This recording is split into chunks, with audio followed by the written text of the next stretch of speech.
ஹல்லேலூயா, ஹல்லேலூயா சொல்லுங்களேன். எல்லாரும் கையை உயர்த்தி இன்னும் எதிர்பார்க்கிறேன்.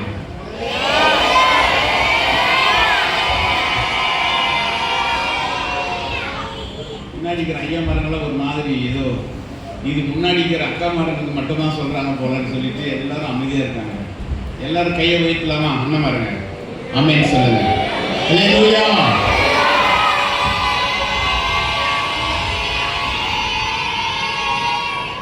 ஹல்லேலூயா. சூப்பர். கண்களை மூடி தேவ சமூகத்தில் ஒரே ஒரு நிமிடம் நாம் ஆண்டவரை நோக்கி பார்ப்போம். எல்லாரும் வலது கையை அவருடைய இருதயத்துக்கு நேராக வைத்துக் கொள்ளுங்கள்.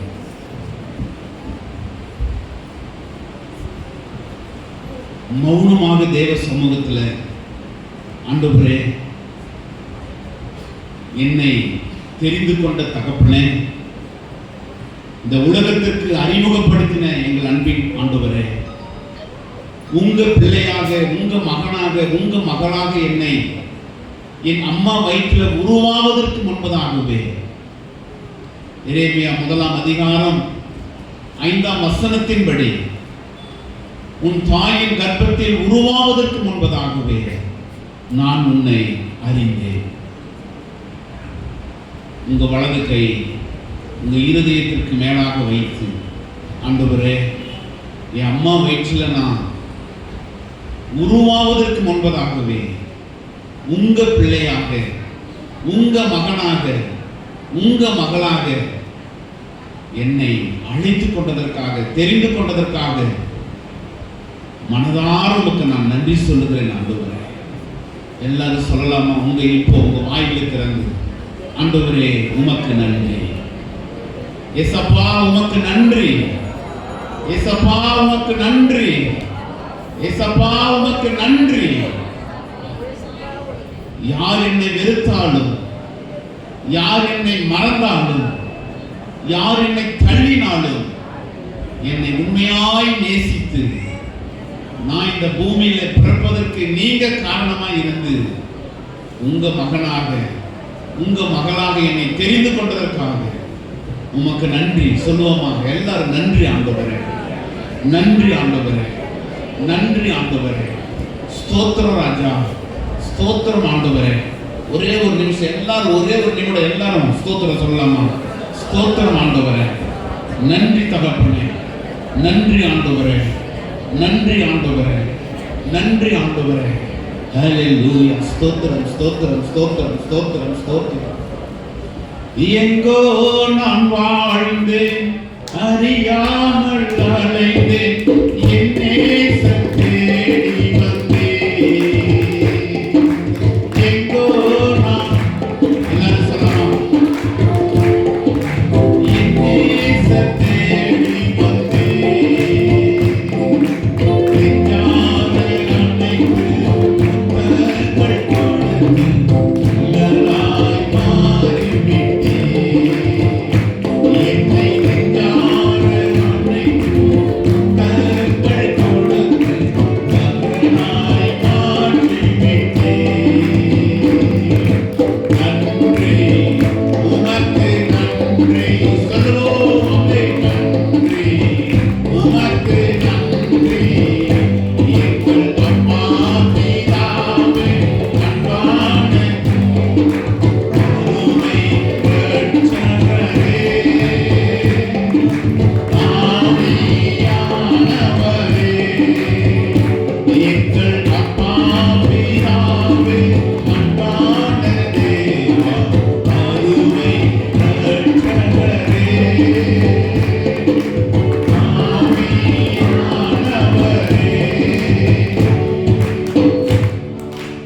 கிருபையுள்ள எங்கள் அன்பின் ஆண்டவரே, இந்த ஆசீர்வாதமான காலை வேலைக்காக நமக்கு நன்றி செலுத்துகிறோம். இந்த மாதத்தின் 3வது ஓய்வு நாளின் காலை நேரத்தில் உங்க வீட்டுக்கு நாங்கள் வந்திருக்கிறோம் ஆண்டவரே. நீங்க வாசம் பண்ணுகிற, நீங்க உலாவுகிற, நீங்க பேசுகிற, நீங்க எங்களை ஆசீர்வதிக்கிற உங்க வீட்டுக்கு நீர் எங்களை அழைத்து வந்ததற்காக நமக்கு நன்றி. வந்திருக்கிற எங்கள் அன்பான குடும்பங்களுக்காக ஸ்தோத்திரம். அன்பான பாஸ்டர் ஐயாவுக்காக, அக்காவுக்காக, பாப்பாவுக்காக நமக்கு நன்றி ஆண்டவரே. அருமையாய் இந்த குடும்பங்களை கர்த்தர் மட்டும் அற்புதமாய் நடத்தி வந்ததற்காக ஸ்தோத்திரம். அற்புதமாய் நடத்துவதற்காக ஸ்தோத்திரம். அடியேன் மறைந்த ஆவியானவர் வெளிப்படும் இயேசு கிறிஸ்துவின் நாமத்தில் ஜெபிக்கிறோம் நல்ல பிதாவே. ஆமென் ஆமென். உட்காருவோம். ஆண்டவராகிய இயேசு கிறிஸ்துவின் இனிய நாமத்தினாலே ஆசீர்வாதமான காலை வேலைக்காக நான் கர்த்தரை ஸ்தோத்தரிக்கிறேன். இந்த நாளிலும் ஆண்டவருடைய வார்த்தையை உங்கள் மத்தியிலே பகிர்ந்து கொடுப்பதற்காக கொடுத்த நல்ல ஆண்டவருடைய அழைப்புக்காக நான் நன்றி செலுத்துகிறேன். அழைத்த பாஸ்டர் ஐயாவுக்காக குடும்பத்திற்காக நன்றி செலுத்துகிறேன். திருச்சபை குடும்பத்தின் மக்கள் யாவருக்கும் மீண்டுமாய் என்னுடைய ஸ்தோத்திரங்களையும் வாழ்த்து நான் ஏறெடுக்கிறேன். எல்லாருக்கும் ஸ்தோத்திரம். நல்லா இருக்கீங்களா? நல்லா இருக்கிறீங்களா?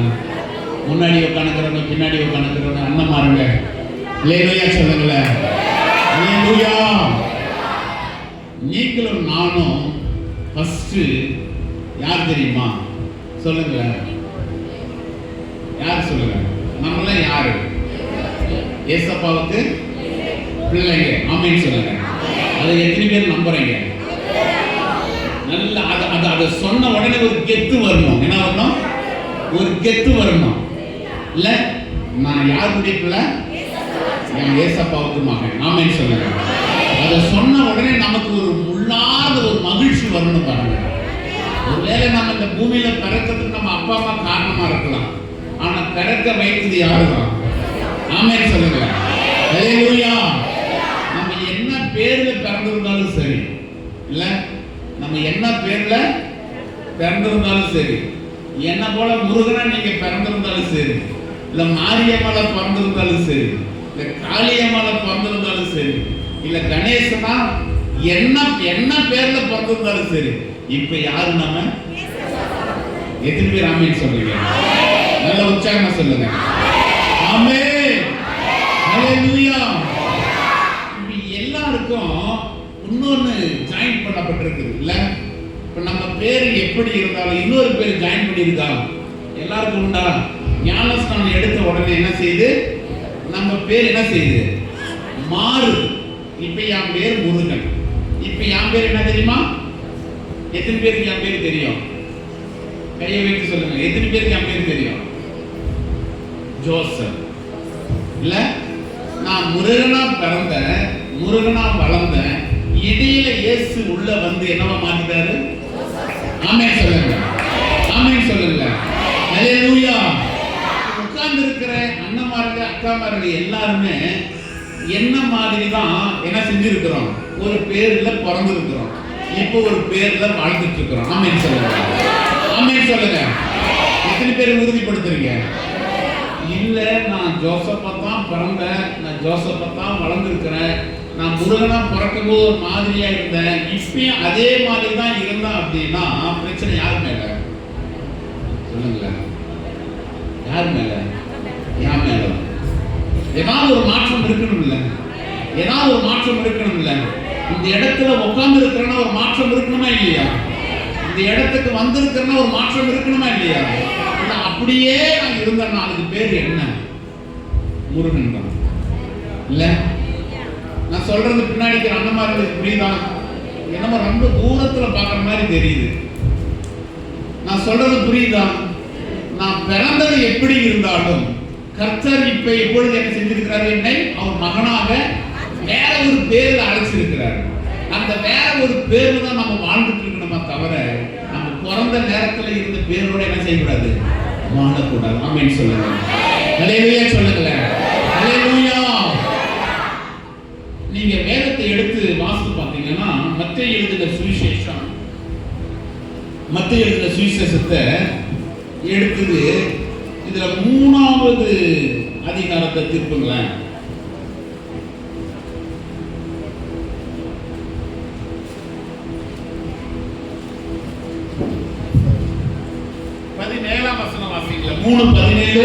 வானத்திலிருந்து ஒரு சத்தம் உண்டாகி, அன்றியும் வானத்திலிருந்து ஒரு சத்தம் உண்டாகி, இவர் என்னுடைய நேசகுமாரன், இவர் என்னுடைய நேசகுமாரன், இவரில் பிரியமாய் இருக்கிறேன், இவரில் பிரியமாய் இருக்கிறேன் என்று உரைத்தது. ஆமென் சொல்லுங்களேன்.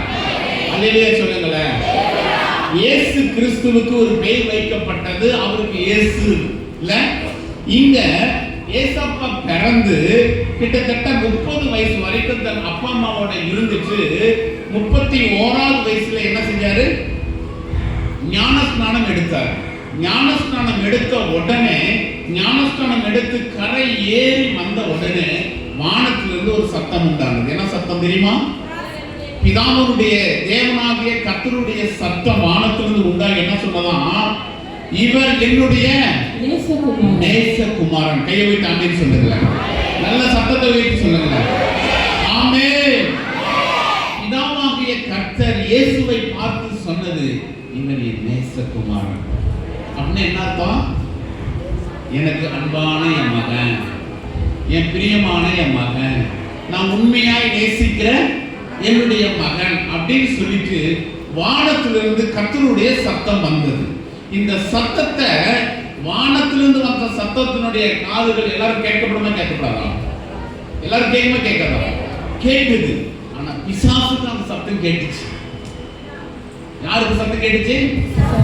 சாத்தானுக்கு அந்த சத்தம் கேட்டுச்சு. பாருங்க, வானத்திலிருந்து கர்த்தருடைய சத்தம் சொன்னது, இவருடைய நேசகுமாரன் சொன்ன சத்தம் சாத்தானுக்கும் கேட்டது.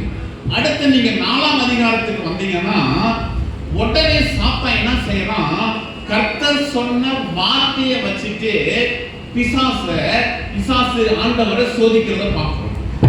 என்ன வார்த்தை சொல்லி சோதிக்கிறான் தெரியுமா? அப்பொழுது இயேசு பிசாசினால் சோதிக்கப்படுவதற்கு ஆவியானவராலே வனாந்தரத்துக்கு கொண்டு போகப்பட்டார். சரி, 3வது வசனம் வாசிங்க. அப்பொழுது சோதனைக்காரன், பிசாசுக்கு இன்னொரு பேர் உண்டு, சோதனைக்காரன். என்ன சொல்லுங்க? சோதனைக்காரன். அந்த சோதனைக்காரனாகிய பிசாசு வந்து என்ன செய்யறான் சொல்லுங்க, வாசிங்க. நீ தேவனுடைய குமாரனே ஆனால். வானத்திலிருந்து ஒரு சத்தம் வந்துச்சு. என்ன சத்தம்? இவர் என் நேசகுமாரன், இவர் தேவனுடைய குமாரன் சத்தம் வந்துச்சு. நீ உண்மையிலே அந்த தேவனுக்கு மகனா இருந்தா, உண்மையிலே நீ அந்த கடவுளுக்கு மகனா இருந்தா, இப்ப நான் சொல்றதை என்ன செய்யணும்? செய்யணும் சொல்லிட்டு என்ன செய்ய சொல்றான்? இந்த கல்லுகள், ஒரு கல்லை எடுத்து கொடுத்து இத நீ சாப்பாடா மாத்து, இது ரொட்டியா மாத்து, அப்பமா மாத்தி சாப்பிட்டு பார்க்கலாம் அப்படின்னு பிசாசு ஆண்டவர்கிட்ட சோதிக்கிறத பார்க்கிறோம். அடுத்த இன்னொரு இடத்துலயும் அதே வார்த்தை வருது பாருங்க. அடுத்த 6வது வசனத்தை வாசிங்க. நீ தேவனுடைய குமாரனே ஆனால். நீ தேவனுடைய குமாரனே ஆனால் கால குதியும். 2வது இடத்துலயும் மீண்டும் பிசாசு, நீ கடவுளுக்கு தேவனுக்கு கர்த்தருக்கு மகனா இருந்தா நீ என்ன செய்ய? மேல இருந்து கீழே குதிச்சு பாரு. நான் சொல்றது புரியுதா? கர்த்தர் ஆண்டவருக்கு ஏசப்பா கொடுத்த வார்த்தை என்னது? என் மகன் அப்படிங்கிறார். இப்ப நம்மெல்லாம் யாருடைய பிள்ளைகளா உட்கார்ந்துருக்கோம்? ஆண்டவருக்கு மகனா மகளா உட்கார்ந்துருக்கிறோம். ஆமான்னு சொல்லலாமா? ஆமென் சொல்லுங்களேன். அல்லேலூயா சொல்லுங்களேன். அல்லேலூயா. இப்ப பிசாசு என்ன செய்யறான்? நீ அவருக்கு மகனா மகளா இருந்தேன்னா இதை செய்ய பார்க்கலாம் அப்படின்னு நம்ம என்ன செய்யலாம்? நிறைய காரியத்துல சோதனையை கொடுக்கிறோம். ஆமாவா இல்லையா? நம்ம புள்ளன்ற அதிகாரத்துல நம்ம வாழ்ந்துட்டு இருக்கிறோம். நான் ஏசப்பா மக அந்த அதிகாரத்துல தான் நான் ஆலயத்துக்கு வந்து அவருடைய வசனத்தை தியானிக்கிறேன், அவருடைய வசனத்தை கேட்கிறேன், அவரை துதித்து பாடி மகிமைப்படுத்துறேன். ஆனா பிசாசு என்ன செய்யறான்? நீ உண்மையிலே அவருக்கு பிள்ளையா இருக்கிறியா? இன்னொரு இடத்துல நீங்க பாத்தீங்கன்னா ஏசப்பா சிலுவையில தொங்கிட்டு இருக்கும் பொழுது மீண்டும் பிசாசுள்ள மனிதர்கள் ஆண்டவரை பார்த்து சொல்றாங்க. என்ன சொல்றாங்க தெரியுமா? நீ தேவனுடைய குமாரனா இருந்தா என்ன செய்ய? உன்னை நீயே ரட்சித்துக்கொள், நீ சிலுவையிலிருந்து இறங்கி வா பார்க்கலாம். நல்லா கவனிங்க. இங்க சாத்தான் இயேசுவை நீ குமாரன் ஆனா, நீ மகனா இருந்தா நீ இந்த கல்லை அப்பமாக்கு, நீ மேல இருந்து குதி. இங்க சிலுவையில தொங்கிட்டு இருக்கும் பொழுதும் பிதாவாகிய கர்த்தருடைய மகன் என்கிற உரிமையை சாத்தான் அறிந்தவனாக வீடு என்ன சொல்றான்? நீ சிலுவையிலிருந்து கீழே இறங்கி வா. உட்கார்ந்து இருக்கிற நீங்களும் நானும் ஒரு விஷயத்தை தெளிவா புரிஞ்சுக்கணும். சாத்தான் உங்களையும் என்னையும் பலவிதமான எண்ணங்களை கொடுத்து, பலவிதமான யோசனைகளை கொடுத்து, பலவிதமான மனிதர்களை நமக்கு கொடுத்து என்ன செய்வான்? சொல்லுங்களேன். என்ன செய்வான்? குழப்புவான். ஆமென் சொல்லுங்களேன். குழப்புவான். பிசாசுன்றவன் வேற எப்படியும் நம்ம ஆரம்ப காலத்துல ஓனிடா டிவில தலையில கொம்பு முளைச்சிட்டு வந்து காட்டுவாங்க பாருங்க, அவன் தான் பிசாசு இல்ல. எப்படி வருவான்? நல்லா சூப்பரா ஷர்ட் எல்லாம் போட்டுக்கிட்டு, நல்லா கோட் ஷூட்டும் போட்டுக்கிட்டு, நல்ல ஷூ எல்லாம் போட்டுக்கிட்டு பார்க்கறதுக்கு டிப்டாப்பா வருவான். நம்ம என்ன செஞ்சிருவோம்? அந்த துணியை பார்த்தே மயங்கிடுவோம். சாத்தானானவன் எந்த ரூபத்திலே வந்து நான் ஆண்டவருடைய பிள்ளை அப்படிங்கிறத மறக்கிற அளவுக்கு நமக்கு சோதனை கொடுக்கும். ஆமென் சொல்லாமா? ஆமென். ஏசாமிக்கே டஃப் கொடுத்தான் பாருங்க சாத்தான். ஆமாவா இல்லையா? ஏசாமிக்கே டஃப் கொடுத்தான். நீ உண்மையிலே கடவுளுக்கு குமாரனாய் இருந்தா, அந்த தேவனுக்கு மகனாய் இருந்தா, நீ இதெல்லாம் செய்ய பார்ப்போம். அப்ப ஏசாமி என்ன செஞ்சாரு? அவனை விரட்டி விரட்டி விரட்டி அப்பாலே போ சாத்தானே. என்ன சொன்னோமா? அப்பாலே போ சாத்தானே. சாத்தானானவன் நமக்கு பலவிதமான சோதனைகளை கொடுத்தான். நீங்களும் நானும் சொல்ல வேண்டிய, அது யாரா இருந்தாலும், மனசுக்கு ஏற்றுக்காத விஷயத்தை யார் சொன்னாலும், மனசுக்கு விருப்பம் இல்லாத எந்த செய்தியை சொன்னாலும், நீங்களும் நானும் சொல்ல வேண்டியது என்னது? சொல்லுங்களேன். இந்த சத்தத்தெல்லாம் சொன்னா ஒரு எட்டு கூட என்ன செய்ய மாட்டாங்க. ஒரு எட்டு கூட காண்பிக்கவே என்ன செய்யணும்? எப்படி சாத்தானை எப்படி துரத்தணும்? சொல்லுங்களேன். இவ்வளவுதான் விரட்டுவீங்க. எங்க சின்ன பிள்ளைங்க என்ன அழகா விரட்டுறாங்க பாருங்க. முன்னாடி உட்காந்துக்கிற எங்க சின்ன பிள்ளைங்க என்ன அழகா விரட்டுறாங்க. என்ன சொல்றாங்க? சொல்லுங்க செல்லம். கேக்குதா? இப்ப எல்லாரும் சொல்ல போறோம். என்ன சொல்லணும்? இயேசுவின் நாமத்தினாலே அப்படியே போ சாத்தானே. இயேசுவின் நாமத்தினாலே சொல்லுங்களேன். ஆமென். கர்த்தருக்கு கீழ்ப்படிந்து பிசாசுக்கு எதிர்த்து நில்லுங்கள், அவன் அப்பொழுது உங்களை விட்டு சொல்லுங்களேன் ஓடி போவான். ஆமென் சொல்லுங்க. சாத்தானை நீங்களும் நானும் துரத்துவதற்கு என் ஆண்டவர் அழகாய் வழிகாட்டி போனார். நீ அப்பத்தை, நீ கல்லை எடுத்து அப்பத்தை மாத்திப்பாரு. ஆண்டவர் என்ன சொன்ன தெரியுமா? அந்த பர்மன் தாப்பர் தான். 20 நிமிஷம் வா. உனக்கு என்ன பிரச்சனை? வா. உனக்கு என்ன பிரச்சனை? வா. நான் வந்து கர்த்தருக்கு மகனா இல்லையே ஒரு டவுட் தானே. வா. வசனம் என்ன சொல்லு தெரியுமா?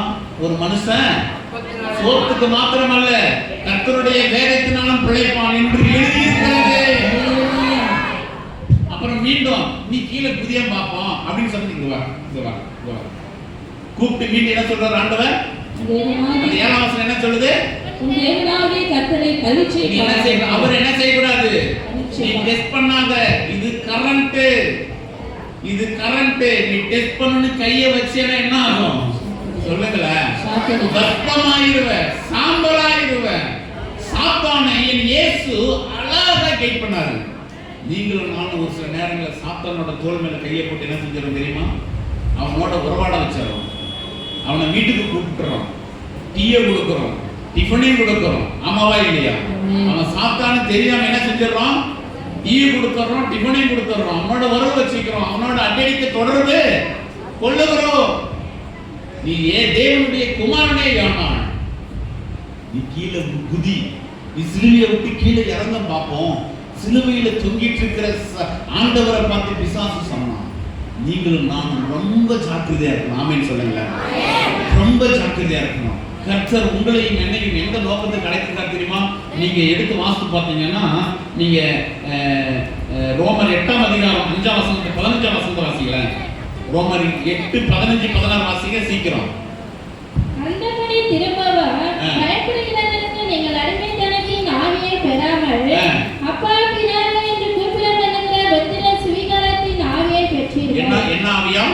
அப்பா பிதாவே. நம்ம ஆண்டவரை என்ன கூப்பிடணுமா? நல்லா சொல்லுங்க. என்ன கூப்பிடணும்? முன்னாடி அண்ணமாரன் சொல்லுங்க. என்ன கூப்பிடணுமா? அப்பா. என்ன கூப்பிடணும்? அப்படி சொல். நம்ம பிள்ளை இல்ல, நம்ம பிள்ளைங்க இன்னைக்கு டேடின்னு கூப்பிடலாம், இல்ல அப்பான்னு கூப்பிடலாம். இன்னைக்கு ஃபாதர்ஸ் டேன்னு நினைக்கிறேன். ஆமாவா? யாரோ வச்சிருந்தாங்க ஸ்டேட்டஸ்ல. காலையில அப்படி மொபைல நோண்டும் போது எனக்கு தெரியல, ஸ்டேட்டஸ் யாரும் வச்சிருந்தாங்க அப்பா ஃபாதர்ஸ் டேன்னு சொல்லி அதுக்குள்ள ஏதோ பாட்டெல்லாம் வச்சிருந்தாங்க. இல்ல நீங்க அப்பா டே இன்னைக்கு என்ன சொல்லுங்க? ஃபாதர்ஸ் டே. இங்க என்ன வசனம் என்ன சொல்லுது?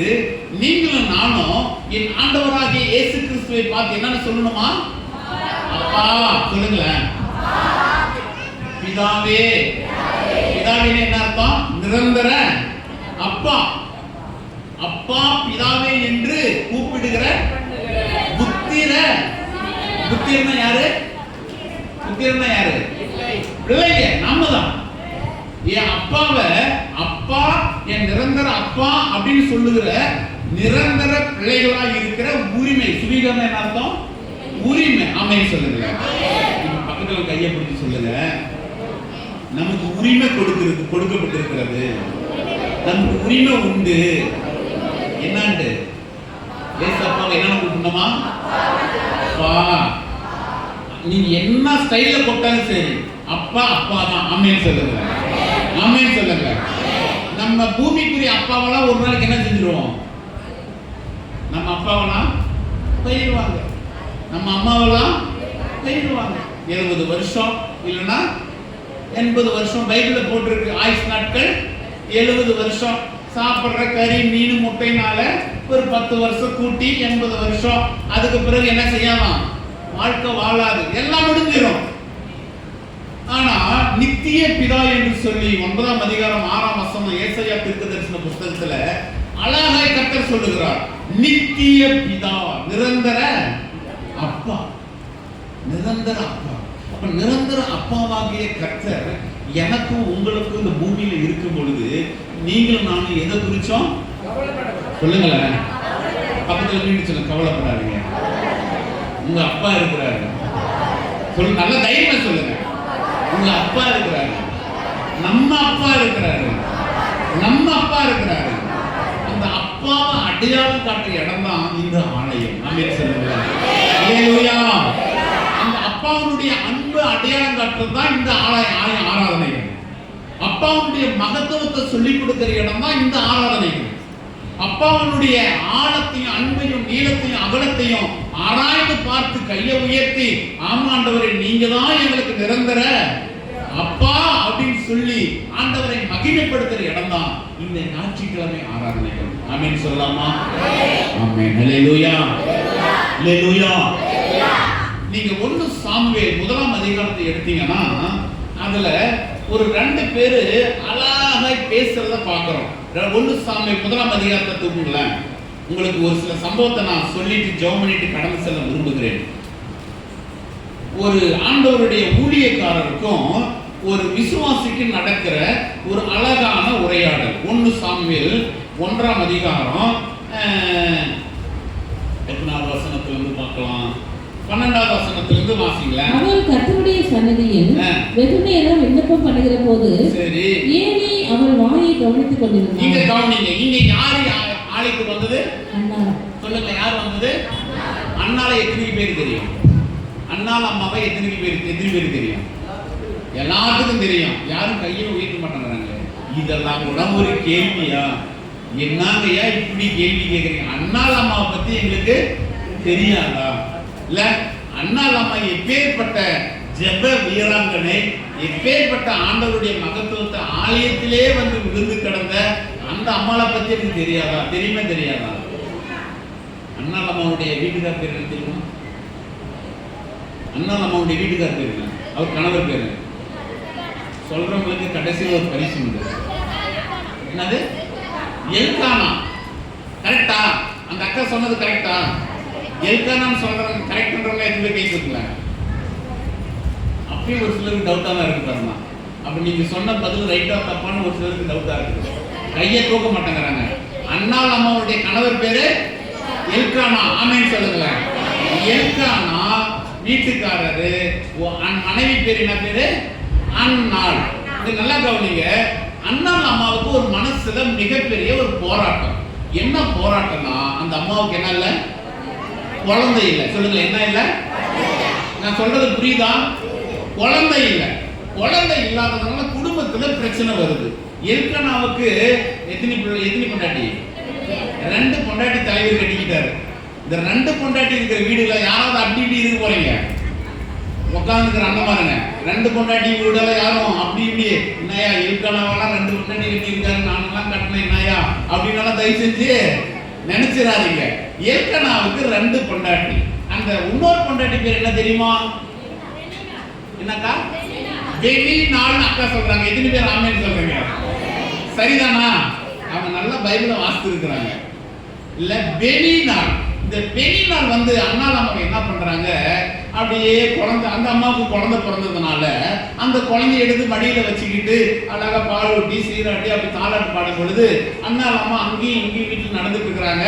அண்ணால் அம்மா போகும்போது இந்த அம்மா குழந்தை பித்தெடுத்த இந்த பெனிநாள் அம்மா அம்மாவை ஒரு மாதிரியாவே ஒரு ஏறமா பார்க்குது. தேடி எனக்கு மட்டும் குழந்தை பிறந்திருக்கு, உனக்கு பிறக்கல பத்தியா இப்படின்னு ஒரு மாதிரியான பார்வை. இது அந்த அம்மாவுக்கு ஒரு மிகப்பெரிய சங்கடத்தை கொடுத்துச்சு. யாருக்கு? கதை நல்லா இருக்கா? கதை நல்லா இருக்கா? எங்க எல்லாமே எங்க முன்னாடி எங்க பிள்ளைங்க தான் நல்லா அழகா தலையாட்டுங்க. கதை நல்லா இருக்காக்கா? கதை நல்லா இருக்கா? குடும்பத்துல குழந்தை இல்லாதனால பிரச்சனை வந்துருச்சுங்க. யாராருக்கு? சக்காலத்துக்கும் சண்டை வந்துருச்சு. நம்ம கிராம பாஷையில சொல்லணும்னா 2 பேருக்கு அந்த பிரச்சனை வந்துருச்சு. அந்த பிரச்சனைக்கு ஒரே ஒரு பதில், எங்க போகணும்? ஆலயத்துக்கு போகணும், ஆண்டவரை தேடணும்னு அண்ணால் அம்மா ஆண்டவரை இறுக பிடிச்சி கோயிலுக்கு ஓடி வந்துருச்சு. சர்ச்சுக்கு ஓடி வந்து, இது நம்ம ஆலயம், நம்ம ஆலயத்துல வந்து அப்படி ஒரு மூலையில உட்கார்ந்து என்ன செய்து வசனம் சொல்லுது, தன் இருதயத்திலே பேசினார். அவன் வாயை திறந்து பேசல. என்னத்துல பேசினா? தன் இருதயத்திலே. அவன் வாயை திறந்தா நம்ம என்ன செய்யல? சத்தம் போட்டு பேசல. வந்து அமைதியா உட்கார்ந்தாங்க.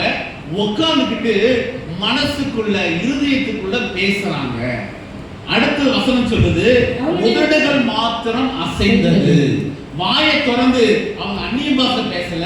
வாயை திறந்து ஏன் ஆண்டவரே என்னை இப்படி சோதிக்கிறீங்கன்னு அவங்க கத்தல, அழல, சத்தம் போடல, அப்படியே மௌனமா உட்காந்து. இந்த நல்லா கவனிங்க, அந்த அம்மாவுக்கு மனசுல அவ்வளவு பெரிய வேதனை. நம்ம வேதனைப்பட்டவங்க யாராவது மௌனமா இருக்க முடியுமா? மௌனமா இருக்க முடியுமா? வாயை திறந்து எவ்வளவு கத்த முடியுமோ நம்ம ஆதரத்தை எல்லாம் கத்தி கூப்பாடு போட்டு வெளிப்படுத்திருக்கோம். இந்த அண்ணால் அம்மா வந்து அமர்ந்து கோயில உட்கார்ந்துக்கிட்டு மௌனமா வாயை திறந்து சும்மா உதடு மட்டும் அசையுது, ஆனா இருதயத்துல பேசுது. பேசிட்டு இருக்கும் பொழுது வசனம் சொல்லுது, அவள் சத்தமோ கேட்கல, ஆகையால் அவள் வெறுத்திருக்கிறாள் என்று ஏறி பாஸ்டரையா உட்கார்ந்து இருக்கிறார். பாஸ்டர் ஏதோ ஜபத்துக்காக வந்து மெசேஜுக்காக வந்து உட்கார்ந்து இருக்கிறாரு. வந்து உட்கார்ந்த உடனே இப்போ அம்மா அங்க வந்து உட்கார்ந்து ரொம்ப நேரமா அப்படியே கண்ணை மூடிக்கிட்டு இப்படியே இருக்கு. எப்படி? கண்ணை மூடிக்கிட்டு இங்க ஒரு மனுஷன் உட்கார்ந்து இருக்கிறது கூட இந்த அம்மா என்ன செய்யல? கவனிக்கல. கவனிச்சிருக்கமா? கவனிக்காதா? கவனிச்சிருக்குது. ஆனா என்னவோ தெரியல, அவர்கிட்ட கூட இதை சொல்லக்கூடாதுன்னு நினைச்சு யாருக்கிட்ட சொல்லிட்டு உட்காந்துருக்கு? கர்த்தர்கிட்ட உட்காந்து சொல்லிட்டு இருக்கு. இப்ப ஐயாவும் ஒரு பொறுமையா இருந்து பாக்குறாரு.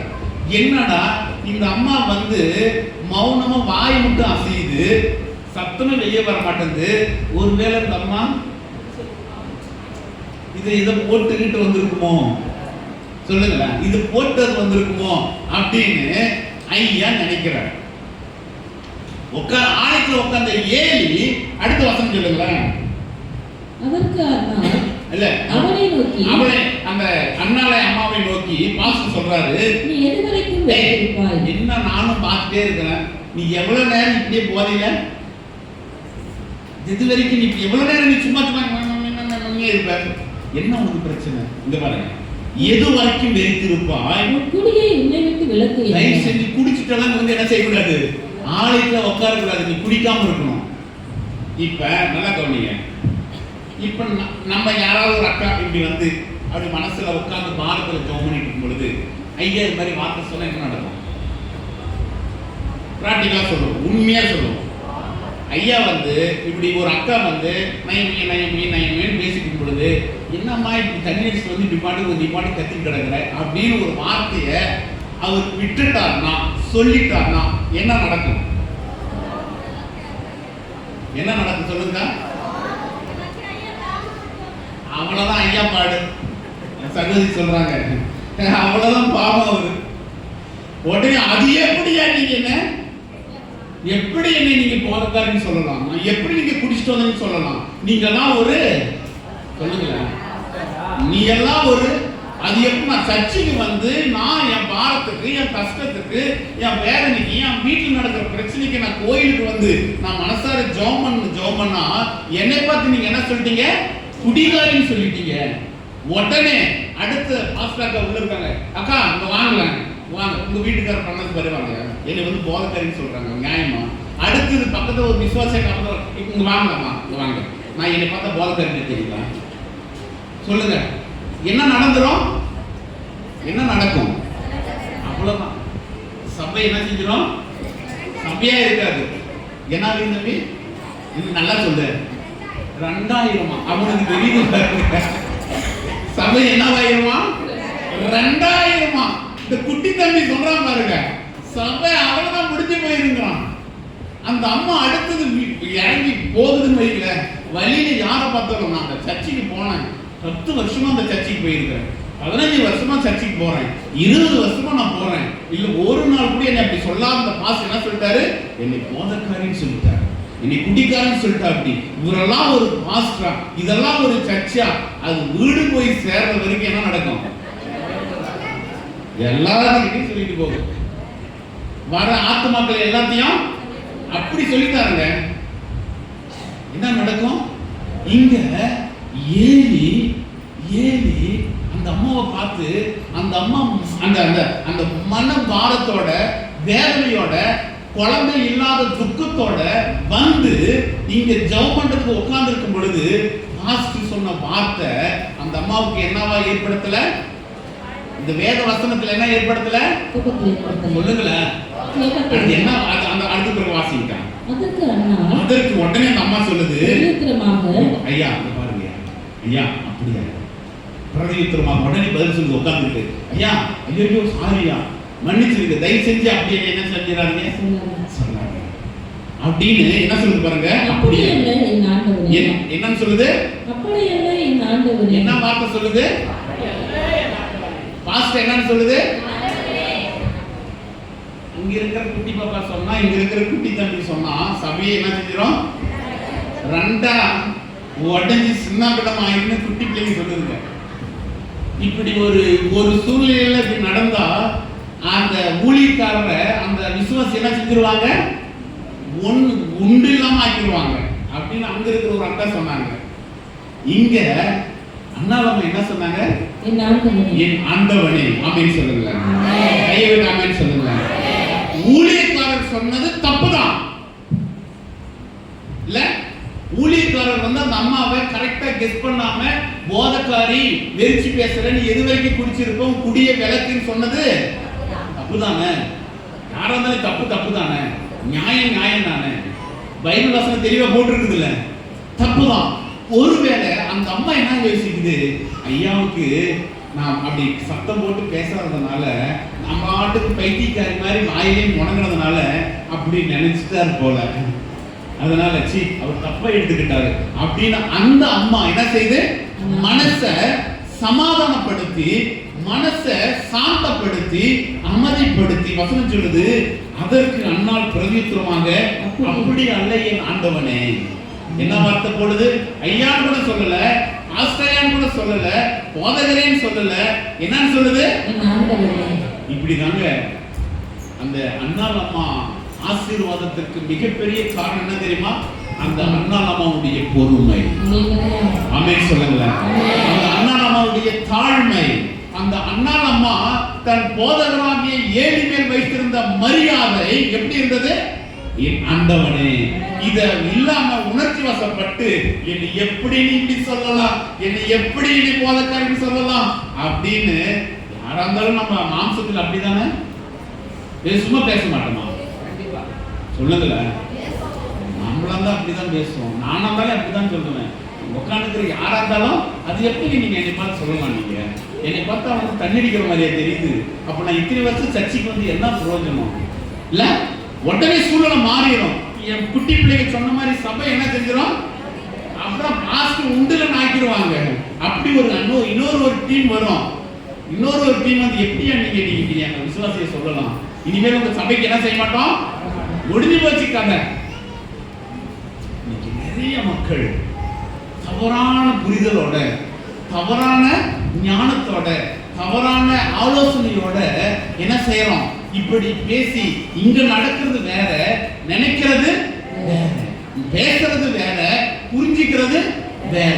இதான் பிசாசானவன் ஆண்டவரை பார்த்து, நீ தேவனுடைய குமாரனே ஆனால் என்ன செய்ய? நீ கீழே இறங்கி வா, நீ கீழே இறங்கி வா, நீ தேவனுடைய மகனா இருக்கிறன்னு நீ சொல்ற, இத பாக்குற, நீ கண்ணு அப்பமா மாத்து. இப்படிதான் பிசாசு என்ன செய்வான்? சோதனைகளை கொடுத்து மனசை நமக்கு கிளேசமாக்கி, அப்படியே நம்ம மனசை உடைச்சி விசுவாசத்தை விட்டு விலகி பரலோக ராஜ்யத்துக்கு போக வேண்டிய நம்மை, பரலோகத்துக்கு போக வேண்டிய நம்மை மீண்டும் என்னை முருகனாக அழைத்து சென்று விடுவோம்.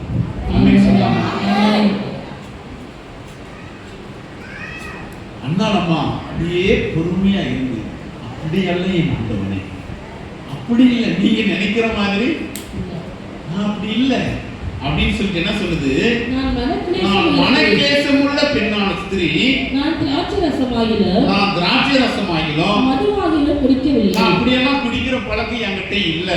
நான் கர்த்தருடைய சந்நிதியில் என் இருதயத்தை என் மனசையெல்லாம் ஊற்றிட்டு போக வந்தேன். ஆமென் சொல்லுங்க. ஹல்லேலூயா. அழைத்த அழைப்புக்கு, தெரிந்து கொண்ட அழைப்புக்கு அண்ணால் அம்மா உறுதுணையா கரெக்டா இருந்தாங்க பாருங்க. யாரு என்ன சொன்னாலும் என்னை அழைத்த என் ஆண்டவர் உண்மை உள்ளவர். ஆமென் சொல்லுங்க. என் பாஸ்டே என்னை தப்பா நினைச்சிட்டு பேசினாலும் என் ஆண்டவர் ஒருபோது என்ன செய்ய மாட்டாரு, அப்படி நினைக்க மாட்டார் அப்படின்னு அந்த அம்மா சொன்ன பிறகு அந்த ஐயா என் பாஸ்ட் என்ன சொன்னாரு? அதற்கு ஏலி, சமாதானத்துடனே போ. என்ன போ? சமாதானத்தோட போ. பாஸ்ட் அப்படி சொன்ன பாஸ்ட் எப்படி சொல்றாரு? அப்புறம் நடுவில் ரெண்டு பேருக்கு நடந்த உரையாடல் நடுவில் என்ன நடந்தது? ஆண்டவனே நான் ஒரு வார்த்தை போட்டுச்சு பாருங்க, அப்படியே பாஸ்டுக்கு சல்லு ஜில்லுன்னு ஆயிடுச்சு. ஆமென் சொல்லுங்க. அங்க டென்ஷன் ஏறினாலும், அங்க பிபி ஏறினாலும், அங்க கோபம் ஏறினாலும் உட்கார்ந்து இருக்கிற நம்ம அப்படியே கொஞ்சம் தண்ணியை தெளிச்சு மேல பொங்குற பாலுக்கு இன்னும் கொஞ்சம் கேஸ சேர்த்துட்டீங்கன்னா சொல்லுங்களேன், அதுவே பொங்கிட்டு கிடக்குது. இன்னும் கொஞ்சம் கேஸ் அதிகமாக்கிட்டீங்கன்னா பொங்கி எல்லா பாலும் முடிஞ்சு போச்சு.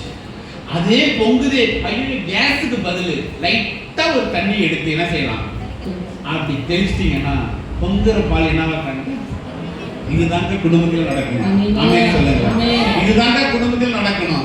அண்ணன் கொஞ்சம் பொங்கிட்டாருன்னா அக்கா என்ன செஞ்சிடணும்? கொஞ்சம் கேஸ் என்ன செஞ்சிடக்கூடாது, அப்படி என்ன செய்யக்கூடாது, அப்படி வச்சிருக்கூடாது. கொஞ்சம் தண்ணி எடுத்து அப்படி தெளிச்சு விட்டுருங்களேன், சல்லுன்னு ஆயிடுவாங்க. ஆமாவா இல்லையா? அங்க தேவையில்லாத ஒரு சம்பவம் வீட்டுல என்ன செய்யாது சொல்லுங்களேன், நடக்காது. கணவன் மனைவி இடத்திலேயோ, மனைவி கணவன் இடத்திலேயோ கொஞ்சம் பொங்கி இளம் பொழுது அப்படியே கொஞ்சம் ஒரு சொட்டு தண்ணி எடுத்து தெளிச்சு விட்டீங்கன்னா என்ன செஞ்சிடும்? சல்லுன்னு அமைக்கும்.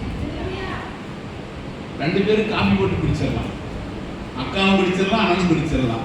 அப்படி பொங்குறத நீங்க தண்ணியை ஊத்து அணைக்காம கேஸை மட்டும் வச்சிட்டீங்கன்னா பாலும் போயிடும், கேஸும் போயிடும், அடுப்பும் போயிடும், டீயும் காபியும். இததான் ஏலி பொங்கனாரு, பாஸ்ட் பொங்கனாரு. ஏய் எது வரைக்கும் இப்படி உட்கார்ந்து கிடப்ப? உடனே அம்மா யோசிச்சாங்க, அண்ணால் அம்மா, ஐயா இது டென்ஷன்ல இருக்காரு. என்ன டென்ஷனா தெரியல வீட்டுல, ஏன்னா ஏழுடைய பசங்க சரியில்லை. எப்படி நீங்க அதுக்கு மிக பைபிளை வாசித்து பாருங்க. ஏழுடைய ரெண்டு பசங்களும் சரியில்லாத ஒரு வாழ்க்கை, வாலிப வயசுல பாவமான வாழ்க்கை வாழ்றாங்க. ஒருவேளை பசங்களை கூட நினைச்சு என்ன செஞ்சிருக்கலாம், அவர் வேதனையோட உட்கார்ந்து இருக்கலாம், அவருக்கு பிபி ஏறி இருக்கலாம். இந்த அம்மா வந்து அழகா கேட்ச் பண்ணி அப்படி தண்ணியை எடுத்து ஏலி மேல தெளிச்சிருச்சு. உடனே ஏலி என்ன சொல்றது தெரியுமா? 17ஆம் வசனத்துல, அதற்கு ஏலி சமாதானத்துடனே போ, நீ இஸ்ரவேலின் தேவனிடத்தில் கேட்ட உன் விண்ணப்பத்தின்படி அவர் உனக்கு கட்டளையிடுவாராக. கையை வைத்து அல்லேலூயா சொல்லலாமா? எல்லாரும் சொல்லுங்க ஹல்லேலூயா. உங்கள் விண்ணப்பத்திற்கு, உங்கள் வேண்டுதலுக்கு, உங்க பெருமூச்சுக்கு, உங்க மன கிளேசத்திற்கு அவர் பதில் கொடுப்பார். இது யாரு சொன்னது தெரியுமா? எந்த பாஸ்டர், எந்த ஊழியக்காரர் நீ போதையில இருக்கிற, நீ வெறிச்சு இருக்கிற, நீ எவ்வளவு நேரம் இப்படி இருக்க, நீ குடியை விட்டு விலகு, நீ குடியோட குடிச்சிட்டு சர்ச்சுக்கெல்லாம் வந்து உட்கார கூடாது அப்படின்னு கோபமா சொன்ன அதே ஊழியக்காரனாகிய ஏலி வாக்குத்தத்தம் சொல்லி அனுப்புறாரு, நீ சமாதானத்தோட போ மகளே, நீ என்ன நோக்கத்தோட வந்தியோ அந்த நோக்கம் என்ன செய்யுமா? சொல்லுங்களேன், சொல்லுங்களேன், நிறைவு.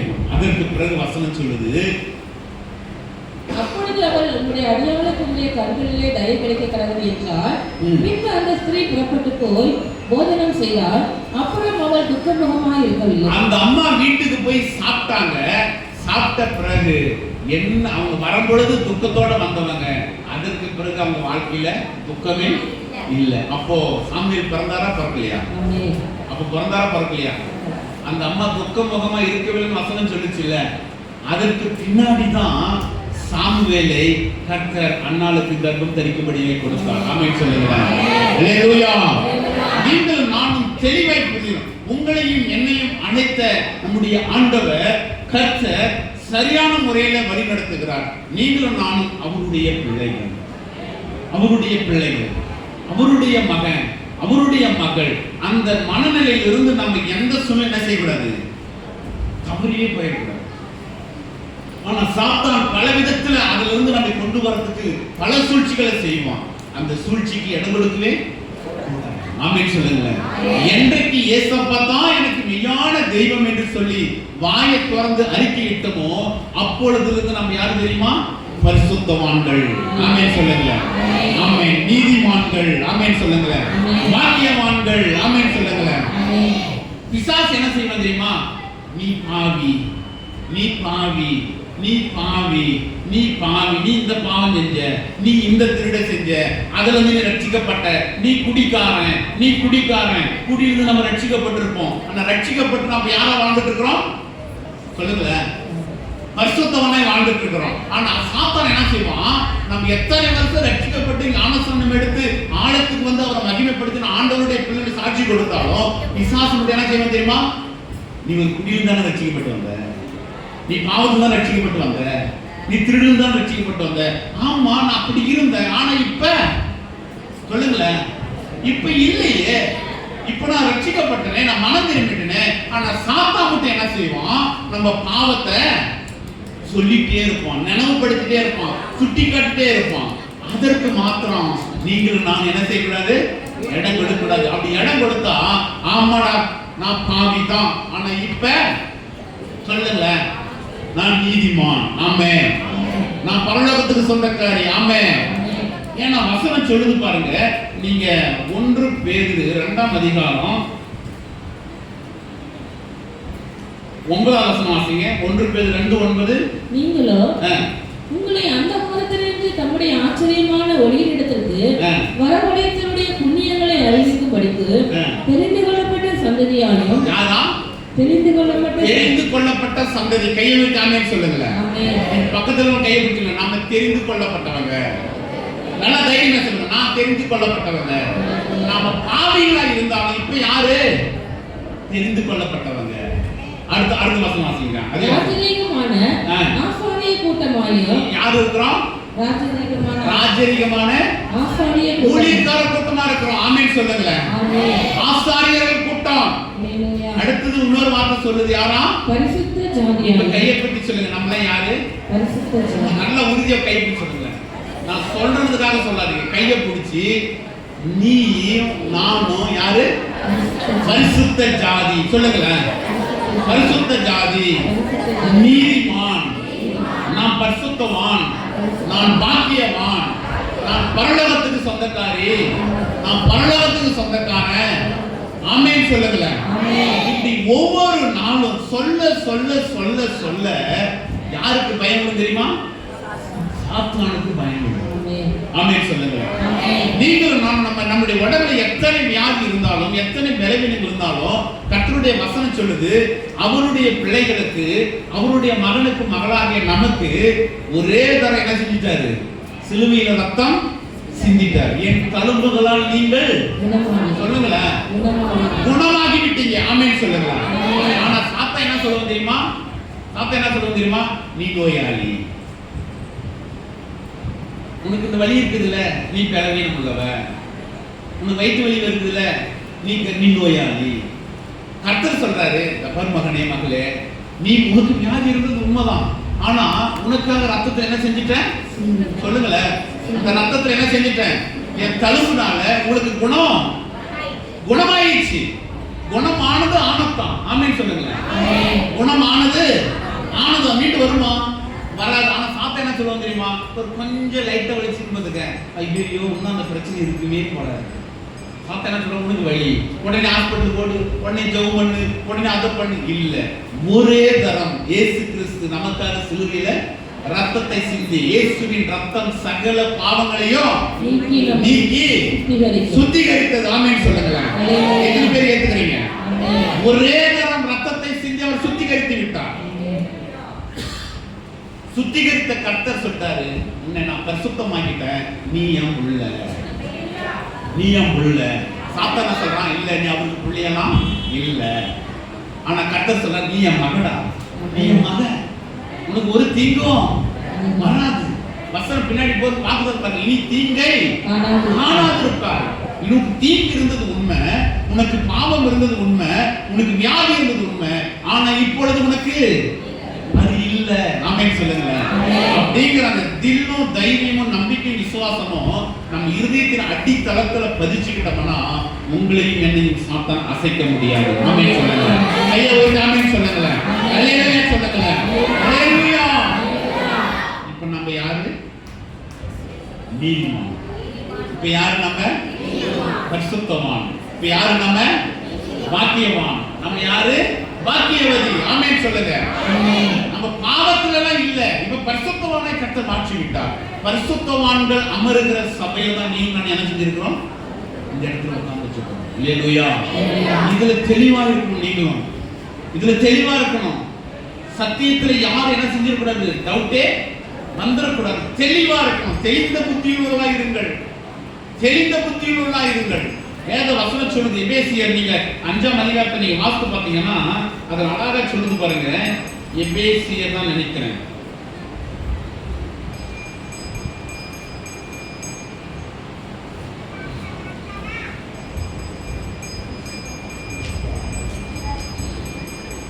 எபேசியர் 2ஆம் அதிகாரம் 13ஆம் வசனம் வாசிங்க. தூரமா இருந்த நீங்கள் முன்ன எப்படி இருந்தோம்? தூரமா இருந்தோம். இப்பொழுது கிறிஸ்து இயேசுவுக்குள், இப்ப இயேசுவுக்குள் எப்படி இருக்கிறோம்? இயேசு கிறிஸ்துவின் இரத்தத்தினாலே சமீபமானீர்கள். சமீபமானீர்கள். ஆமென் சொல்லாமா? ஆமென் சொல்லுங்க. முன்ன நான் அவிசுவாசியா இருந்தேன், இப்ப இயேசு அப்பாவுடைய ரத்தத்தினால நான் என்ன செஞ்சிட்டேன்? அவருடைய பிள்ளையாய் சமீபமாய் பக்கத்துல வந்துட்டேன். இப்பதான் நம்ம அந்த பக்கத்துல வந்து தான் ஆலயத்துல உட்கார்ந்து இருக்கிறோம். ஆமென் சொல்லுங்க. இனிமேல் நம்ம ஆலயத்துக்கு வெளியே என்ன செய்ய முடியாது, போக முடியாது. இனிமேல் நம்ம சாத்தான் கிட்ட போக முடியாது. இனிமேல் விக்கிரகத்துக்கிட்ட போக முடியாது. இனிமேல் அசுத்த ஆவி கிட்ட போக முடியாது. செய்வன கட்டுக்கு போக முடியாது. அந்தரத்தை தேடி மந்திரத்தை தேடி போக முடியாது. ஜோசிக்காரனை தேடி போக முடியாது. ஆமென் சொல்லுங்களேன். ஆமென் சொல்லுங்களேன். ஆமென். நானெல்லாம் கையை கொடுத்து பார்த்தவன் நான் ஜோசிக்காரன்கிட்ட. ஆமா, இந்த விரலை கொடுத்து கையை கொடுத்து இந்த பாரு, எனக்கு என்ன எதிர்காலம் எப்போ, நல்ல காலம் எப்போ, நல்ல பொண்டாட்டி வருவாளா, நல்ல வேலை கிடைக்குமா, நல்ல என்ன எல்லாமே எல்லாம் கொடுத்து கேட்டவன் தான் முருகனா இருக்கும் பொழுது. நான் ஆண்டவருக்குள்ள வந்த புதுசுல ஒரு ஜோசிக்கரை எங்க வீட்டுக்கு வந்தான். வந்துட்டு எங்க அம்மா, எங்க கல்யாணம் ஆன புதுசுல எங்க அம்மா கிட்ட வந்துட்டு, உங்க பையன் 15 நாள்ல செத்து போயிடுவான், எப்படி 15 நாள்ல ஆக்சிடென்ட் ஆகி செத்து போயிடுவான் அப்படின்னு சொன்னோன்னே எங்க அம்மா பதறிடுச்சு. அடா பாவி, பாவினான் இல்லையா, அதுக்கு ஏதாவது பரிகாரம் இருக்குதா? இருக்கு இருக்கு இருக்கு. என்ன பரிகாரம்? நேரா பீரோவுக்கு போ, கருப்பு சட்டையும் கருப்பு பேண்ட்டும் புது சட்டை பேண்ட் இருக்கும், போய் பீரோல இருந்து எடுத்துட்டு வா. யாருக்கிட்டையாவது கருப்பு பேண்ட் இல்லாம இருக்குமா? கருப்பு கலர்ல ஏதாவது ஒரு சட்டை இல்லாம இருக்குமா? முழுசா இருந்தாலும் ஏதாவது ஒரு கருப்பு என்ன செய்யும், ஒட்டிட்டு தான் இருக்கும். உடனே எங்க அம்மா பதக்கத்துல ஓடி போய் அந்த புது பேண்ட் ஷர்ட் எடுத்து வந்து கல்யாணத்துக்கு எடுத்துதுங்க. என் பொண்டாட்டி பின்னாடி உட்கார்ந்து இருக்கு, கல்யாணத்துக்கு எடுத்தது. எங்க அம்மா புதுசா தூக்கிட்டு வந்து நான் இங்கே வெளியில போயிட்டு அப்பதான் வாசலுக்கு வரேன், அந்த குடுகுடுப்புக்கான உட்காந்து என் சட்டை பேண்ட் மேல முன்னாடி இருக்கு. என்னம்மா அப்படிங்கிறேன். எப்போ நீ அமைதியாரு, 5 நாள்ல ஆக்சிடென்ட் ஆகி செத்துருவியான் இந்த ஜோசிக்கரை சொல்றான். அதுக்கு போயிட்டு இந்த ஆள் சொன்னான், ஏம்மா நீ லூசு மாதிரி பண்ணாத, யோ வெளியா முதல்ல கிளம்பிய முதல்ல உடனே எங்க அம்மா நீ அமைதியாரு, அவன் கிடக்குறான், நீங்க சொல்லுங்க சாமி. கடைசியில் எஸ்கேப் பண்ணி போயிட்டு அந்த சட்டம் கேட்டோம். 1500 ரூபாய் காணிக்கு தட்சணையும் வாங்கிட்டு நல்ல புது சட்டை பேண்ட் எடுத்துட்டு என்ன செஞ்சுட்டான், என்னை எங்க அம்மா கொடுத்துருச்சு, என் மகனுக்கு உயிரோட வேணும், என் மகன் செத்துடக்கூடாதுன்னு சொல்லிட்டு அடுத்த வாரம் பார்க்குறேன் என் ஊர்ல என் புல்கை சட்டை போட்டுக்கிட்டு என் கருப்பெண்டை போட்டுக்கிட்டு சட்டை போட்டுட்டு குடுக்குள் வச்சு போறாங்க. அவன் எப்படி இருக்கு எனக்கு, அடா பாவி. அப்பேற்பட்டவன் தான் நான் முன்னாடி இன்னைக்கு என் இயேசு ஆமென் சொல்லுங்க. என் கர்த்தர், நான் தூரமா இருந்தேன், நான் அந்நியனா இருந்தேன், நான் பாவத்துல இருந்தேன், நான் பரிசுத்தமா வாழாதபடிக்கு மோசமான வாழ்க்கையில் இருந்தேன். ஆனா கர்த்தரோ என்னை அவருடைய பிள்ளையாய் சமீபமாய் கொண்டு வந்து விட்டார். அல்லேலூயா. உட்கார்ந்து இருக்கிற இந்த கடைசி ஃபர்ஸ்ட் ரோலுக்கு சின்ன பாப்பாவில் இருந்து கடைசி ரோல் உட்காந்துக்கிற அண்ணா வரைக்கும் அமர்ந்திருக்கிற அத்தனை பேரையும் என் கர்த்தர் என்ன செஞ்சுட்டாராம் சொல்லுங்களேன், சொல்லுங்களேன், பரிசுத்தவனாய் மாற்றி விட்டார். ஆமென் சொல்லுங்க. நம்மளாம் யாருக்கு சொந்தக்காரர்கள்? கர்த்தருக்கு பிள்ளைகள். அல்லேலூயா. பரலோகத்துக்கு சொந்தக்காரர்கள். பரலோகம்னா என்ன, பரலோக ராஜ்யம் என்னன்னு தெரியுமா உங்களுக்கு? வசனத்துல சொல்லுதுல, ஒரு பாவி மணந்துரும்னா பரலோகம் மிகுந்த சந்தோஷப்படும். பரலோக ராஜ்யம்னா என்ன, பரலோகம்னா என்ன? பரலோகம்னா செத்த பிறகு போறது பரலோகம். பரலோக ராஜ்யம்னா நம்ம இப்ப உயிரோடவே இருக்கும் பொழுது சந்தோஷமா வாழ்க்கையை அனுபவிக்கிறது தான் பரலோக ராஜ்யம். ஆமென் சொல்லுங்க. உங்களுக்கும் எனக்கும் பரலோகமும் வேணும், பரலோக ராஜ்யமும் வேணும். ஆமாவா இல்லையா? நம்ம வீடு எப்பொழுதும் கர்த்தருடைய வீடு எப்படி இருக்கணும் சொல்லுங்களேன், பரலோக ராஜ்யமா இருக்கணும். என் வீடு நானும் என் கணவன் என் பிள்ளைகளும் ஆசீர்வாதமான பரலோக ராஜ்யத்தை சுதந்திரித்துக் கொள்ள வேண்டும். அந்த பரலோக ராஜ்யத்தை அற்புதமாய் சுதந்திரித்துக் கொண்டாதான் எங்க போக முடியும்? பரலோகத்துக்கு போக முடியும். ஆமென் சொல்லுங்களேன். அல்லேலூயா. சாத்தானானவன் பரலோக ராஜ்யத்துக்காக உங்களையும் என்னையும் எப்படியாவது கெடுத்து குட்டிசேவராக்கி நரகத்துக்கு கொண்டு போறதுக்கு பலவிதமான சூழ்ச்சிகளை செய்வான். நீங்கள் நானும் எச்சரிக்கையாக இருக்கணும், ரொம்ப ஜாக்கிரதையா இருக்கணும். அண்ணால் அம்மாவை எப்படியோ பிசாசானவன் பாஸ்டருக்கும் அம்மாவுக்கும் விசுவாசிக்கு சண்டையை மூட்டணும்னு சொல்லிட்டு எவ்வளவோ சூழ்ச்சி பண்ணான். அம்மா சொன்னாங்க, என் ஆண்டவனே, என் ஆண்டவனே, அப்படி இல்லை, என்னை பார்த்தா குடிகாரி மாதிரியே தெரியுது, இத்தனை வருஷம் உங்க சர்ச்சுக்கு வரல, என்னை பார்த்தா அப்படியே தெரியுது. இல்ல, என் மனசுல பாரம், என் மனசுல வேதனை, என் மனசுல துக்கம், என் மனசுல கலக்கம், அதுக்காக தான் இப்படி வந்து உட்கார்ந்து கிடந்தேன். உடனே அந்த ஏழு திரும்பி சொல்றாரு பாஸ்டர், சமாதானத்தோட சமாதானத்தோட போ மகளே, கர்த்தர் இருதயத்தின் வேண்டுதலை கேட்பார். அல்லேலூயா சொல்லாமா? அது போல நீ அங்க சபைகள்ல ஆத்துமாவும் ஆலயத்தில் இருக்கிற ஆசாரிய ஊழியத்தை செய்கிற பாஸ்டரும் அந்த ஒரு ஐக்கியத்தோட ஒரு அன்போட எந்த விதமான இடர்களும் இல்லாதபடிக்கு இருந்தோம்னா சாத்தான் என்ன செய்ய முடியாது? என்ன சூழ்ச்சி பண்ணாலும், ஆமென் சொல்லுங்களேன், என்ன சூழ்ச்சி பண்ணாலும் என்ன திட்டம் பண்ணாலும் என்ன செய்ய முடியாது? ஐக்கியத்தை கெடுக்க முடியாது. ஆமென் சொல்லுங்களேன். பேதுருவை கர்த்தர் முதலாக அவர் வலையில மீனை பிடிச்சிட்டு இருக்கும் பொழுது ஆண்டவர் வந்து மத்திய 4ஆம் அதிகாரத்தில் சோதனைக்கு பிறகு பேதுருவை கர்த்தர் அழைக்கிறார். பேதுரு அழைச்சிட்டு அதுக்கு பிறகு பாத்தீங்கன்னா பேதுரு அப்பா அப்படியே கொஞ்சம் டைவர்ட் ஆகிறான், அப்புறம் பின்வாங்கி போறான், அப்புறம் மறுதளிக்கிறான். இப்படி எல்லாம் செய்யும் பொழுது ஆண்டவருடைய மரணத்துக்கு பிறகு மீண்டும் என்ன செய்யறான்? சீடர்களெல்லாம் கூப்பிட்டு நான் மீண்டும் மீன் பிடிக்க என்ன சொல்லிட்டான்? நான் எங்கிருந்து வந்தேனோ நான் மீண்டும் அங்கே போறேன். அவர்தான் இவரை நம்பி வந்தேன், இவரு அவ்வளவு செத்து போயிட்டாரு, செத்து போயிட்டு மீண்டும் நமக்கு என்ன சோறு போடுவாராம், அதனால நான் மீண்டும் என்ன செய்யறேன்? மீன் பிடிக்க போறேன் அப்படின்னு சொல்லிட்டு யோவான் 21ஆம் அதிகாரம் 3ஆம் வசனத்திலிருந்து நீங்க 13ஆம் வசனம் வரைக்கும் நீங்க வாசித்து பார்த்தீங்கன்னா பேதுருவுடைய பின்மாற்றத்தை பார்க்கிறோம். பேதுருவுடைய பின்மாற்றம். மீன் பிடிக்க போறேன்னு சொல்லிட்டு அவன் போயிட்டு அவன் மட்டும் போகல, கூட எல்லாத்தையும் என்ன செய்யறான்? கூட்டிட்டு போறான். மற்ற சீடர்களையும் என்ன செய்யறான்? நீங்க அந்த வசனத்தை வாசித்து பாருங்க. சீமோன் பேதுரு ஆ. மற்றவர்களை நோக்கி ஆ. மீன் பிடிக்க போகிறேன் என்றார். ஆ.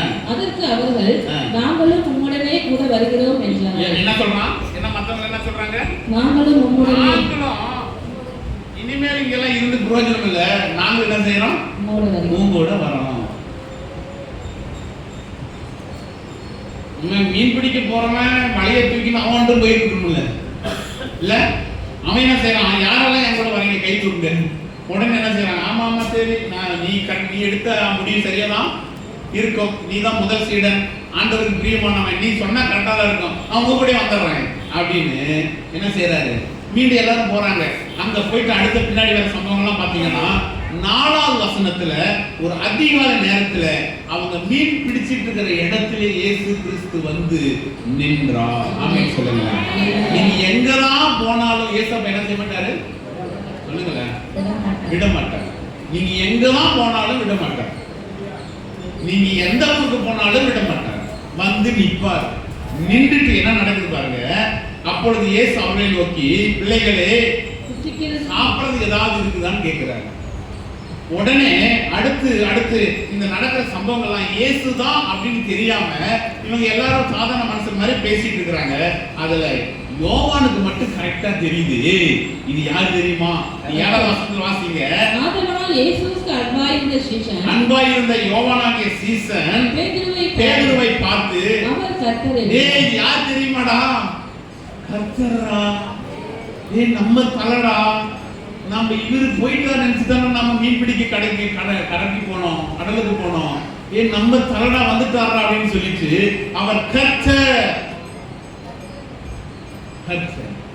இயேசு கிறிஸ்து தேடி வந்து உடனே அதே வசனத்துல கடைசியில பேரு இந்த சத்தத்தை கேட்ட உடனே ஆண்டவரை பார்க்க மனதில்லாமல் அவன் கடலில் குதிச்சிட்டான். கடல்ல குதிச்சிட்டு அதற்கு பிறகு பாருங்க 11வது வசனத்துல சீமோன் பேதுரு படகில் ஏறி எத்தனை மீனா? 153 பெரிய மீன்களை பிடித்து வலையில இழுத்தான். இத்தனை மீன்கள் இருந்து வலைகள் இழியவில்லை அப்படின்னு சொல்லிட்டு ஆண்டவர் பார்த்து அவங்கள கூப்பிட்டு, வாங்கடா சாப்பிடுவீங்க. எப்படிங்க? என்ன சொல்றாரு? வாங்கடா சாப்பிடுவீங்க. நீங்க என்னதான் பேதுரு மனம் திரும்பி அவன் ஆண்டவர் கிட்ட வந்தாலும், ஆனா ஆண்டவர் பேதுருவை தேடி போய் வா சாப்பிடுவேங்கிறார். பேதுரு மறுதளிச்சுட்டு ஓடலாம் இல்ல, பல விதங்கள்ல ஆண்டவர் விட்டு வலிமைக்கு போயிட்டே இருந்தான். இங்க நீங்க லூக்கா 22ஆம் அதிகாரத்துல வாசித்து பார்த்தீங்கன்னா சிலுவையை சுமந்துட்டு போகும்பொழுது கூட பேதுரு அந்த கூட்டத்துல தான் இருந்தான். ஆனா ஆண்டவரை தேடி போகவே இல்லாம இருந்தான். கடைசியில இதே அந்த கடைசி அதிகாரம், இந்த 21ஆம் அதிகாரத்துல கடைசி 15ஆம் வசனத்துல நீங்க வாசித்து பார்த்தீங்கன்னா கர்த்தர் பேதுருவை நோக்கி, யோனாவின் குமாரனாகிய சீமோனே, இவர்களிலும் அதிகமாய் நீ என்னிடத்தில் அன்பாய் இருக்கிறாய். 3 இடத்துல கேட்கிறான் பாருங்க. நீ என்னிடத்தில் அன்பாய் இருக்கிறாயா? நீ என்னிடத்தில் அன்பாய் இருக்கிறாயா? நீ என்னை நேசிக்கிறாயா? நீ என் ஆடுகளை மேய்ப்பாயா? என் ஆடு குட்டிகளை மேய்ப்பாயா? பேதுருவை அப்படியே அவன் உள்ளம் உடைஞ்சி அல்ற வரைக்கும் பின்வாங்கி போன, மறுதளிச்சுட்டு போன, மீண்டும் மீன் பிடிக்க போன பேதுருவை தேடி இயேசு போயிட்டு பிராமிஸ் பண்றாரு பாருங்க. பிராமிஸ் பண்றாரு. இதுதான் ஆண்டவருடைய அன்பு. ஆமென் சொல்லுங்க. நம்ம என்னதான் வழிவீறி போனாலும், நம்ம என்னதான் ஆண்டவர் என்னை மகளாக அழைத்தாலும், ஒரு சில நேரத்துல நம்ம அதெல்லாம் மறந்துடுறோம். ஆண்டவர் செய்த நன்மைகளை மறந்துடுறோம். ஆண்டவர் செய்த அற்புதங்களை மறந்துடுறோம். ஆண்டவர் செய்த அதிசயங்களை மறந்துடுறோம். நம்ம எப்படி விழுந்து கடந்தோம், நம்ம எப்படி சாக கடந்தோம், எப்படி பட்டினியா கடந்தோம், எப்படி பின்வாங்கி போய் விழுந்து கடந்தோம். ஆனா நம்மை தேடி வந்து, ஆமென் சொல்லுங்களேன், நம்மை தேடி வந்து மீன் பிடிக்காம போனது உண்மைதான். ஆனா இயேசு தேடி கரைக்கு போய் அந்த அதிகால நேரத்திலே ஆண்டவராக இயேசு பேதுருவை தேடி போய் இறுக பிடிச்சி கடைசியில சொல்றாரு, நீ என்மேல் அன்பா இருப்பாய். நீ என்னை உண்மையிலே நேசிக்கிறியா? நீ உண்மையிலேயே நேசிக்கிறியா? ஒரு கணவன் மனைவியை பார்த்து, ஒரு மனைவி கணவனை பார்த்து, நீ உண்மையிலேயே நேசிக்கிறியா? நீ உண்மையிலேயே என் மேல அன்பா இருக்கிறியா? நீ எனக்கு ஏதாவது துரோகம் பண்றியா அப்படின்னு கேட்ட எப்படி இருக்கும்? நீ உண்மையிலேயே என் மேல அன்பா இருக்கிறியா? இல்ல அன்பா இருக்கிற மாதிரி நடிக்கிறியா? இல்ல எனக்கு துரோகம் பண்றியா? இல்ல எனக்கு விரோதமா பாவம் பண்றியா? இல்ல எனக்கு விரோதமா நீ புளிய வெற்றியா அப்படின்னு யாராவது நம்மளை பார்த்து கேட்டா நமக்கு என்ன வரும்? சொல்லுங்களேன். கோபம் வரும். திருப்பி திருப்பி கேட்டா அழுக வருமா வராதா? என்ன நீங்க இப்படி யோசிக்கிறீங்க, என்ன இப்படி நினைக்கிறீங்க, எப்படி உங்களுக்கு கேட்க தேவை, நீ கேள்வி கேட்க தோணுது, எப்படி மனசு வருது அப்படின்னு கேட்ட உடனே நீங்க 17ஆம் வசனத்துல பாருங்க, பேதுரு துக்கப்பட்டு பேதுரு அழுதுட்டாங்க. இல்ல ஆண்டவரே, இனிமேல் நான் என்ன செய்ய மாட்டேன், உங்களை விட்டு பின்வாங்கி போக மாட்டேன். ஆமென் சொல்லுங்களா, இல்லையா சொல்லுங்களா. நீங்களும் நானும் தெள்ள தெளிவா இருக்கணும். பேதுருவை கர்த்தர் உறுதிப்படுத்தினார். அமர்ந்திருக்கிற நம்ம அத்தனை பேரையும் இந்த காலை நேரத்துல கர்த்தர் உறுதிப்படுத்துகிறார். ஆமென் சொல்லுகிறார், உறுதிப்படுத்துகிறார். நாம் யாருடைய பிள்ளை? நீ என் குமாரனா, நீ தேவனுடைய குமாரனா, நீ தேவனால் தெரிந்து கொள்ளப்பட்ட சந்ததியா, நீ தேவனால் தெரிந்து கொள்ளப்பட்ட பரிசுத்த ஜாதியா, நீ தேவனால் தெரிந்து கொள்ளப்பட்ட ஆத்துமாவா? நீங்கள் நான் எத்தனை சோதனை, பாடுகள், போராட்டங்கள் பிசாசு கொடுத்தாலும் உங்களையும் என்னையும் சாத்தான் என்ன செய்யக்கூடாது, அசைக்க கூடாது. ஆமென் சொல்லுங்களா. பேதுரு பின்வாங்கி ஓடுறது உண்மை. பேதுருவை தேடி ஆண்டவர் போயிட்டு, என்னை அன்பாய் நேசிக்கிறாயா, என்னை நீ நேசிக்கிறியா, நீ நேசிக்கிறியா திரும்ப திரும்ப திரும்ப கேட்டு அவனை அழ வச்சு, அவனை மனம் திரும்ப வச்சு, அதற்கு பிறகு பேதுரு ஆண்டவரை விட்டு பின்வாங்கி போகவே இல்லை. ஆமென் சொல்லாமா. ஆண்டவர் விட்டு பின்னாடி போகவே இல்லைங்க. ஆண்டவருக்காக வைராக்கியமாக ஊழியத்தை செய்தார், சபைகளை ஸ்தாபித்தார். கடைசியில அவருடைய மரண தருவாயில அவருடைய வாழ்க்கையில ஒரு சாட்சி கொடுத்தார். என் ஆண்டவரை நேரா சிலுவையில் அறைஞ்சீங்க, என்னை தலைகளாய் அறிவதற்கும் என்னை ஒப்பு கொடுக்கிறேன் என்று சொல்லி பேதுரு பின்வாங்கி போனோம்னா, ஆனா ஆண்டவருக்காக ரத்த சாட்சியாய் மரித்த ஒரு முதலாவது மனிதன். ஆமென் சொல்லுங்களேன், இல்லையா சொல்லுங்களேன்.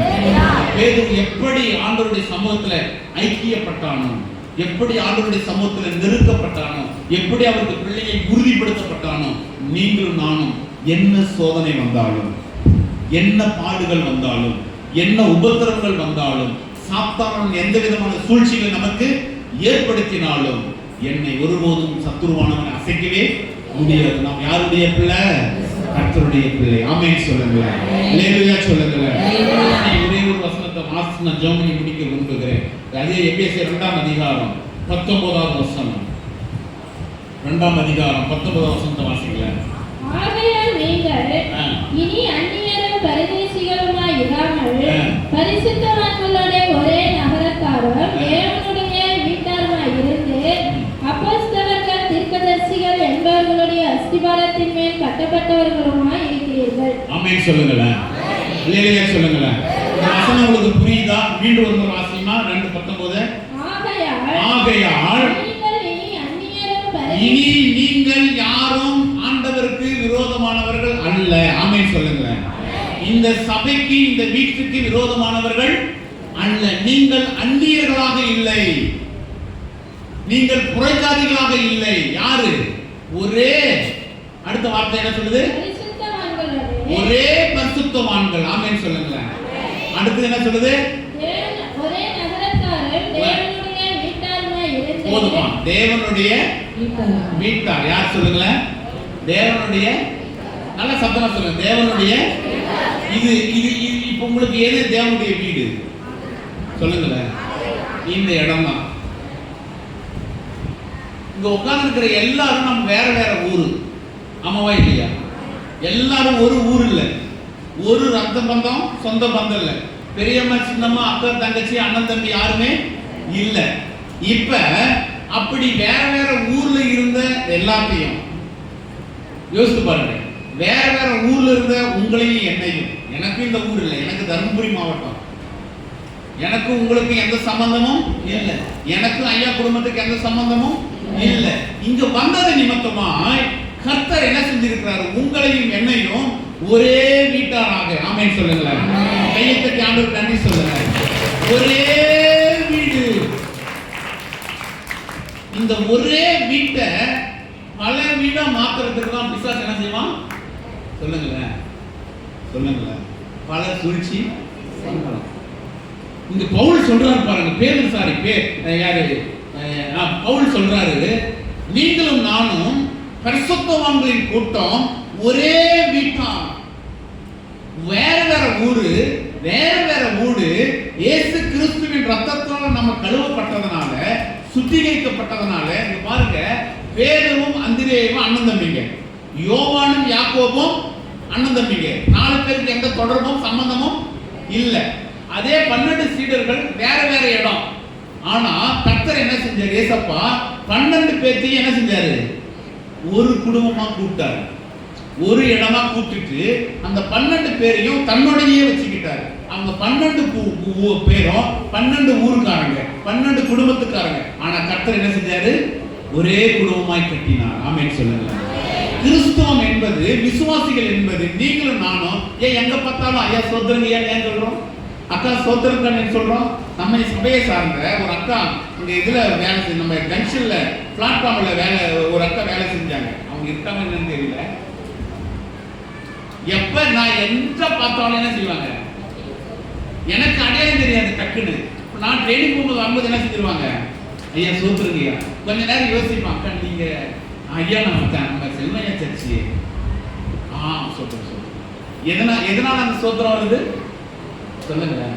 எதனால அந்த சோத்திரம் வருது? நம்ம ரோட்ல போகும்போது சோத்திரம் எதனால வருது? பஸ்ல போகும்போது சோத்திரம் எதனால வருது? ட்ரெயின்ல போகும்போது சோத்திரம் எதனால வருது?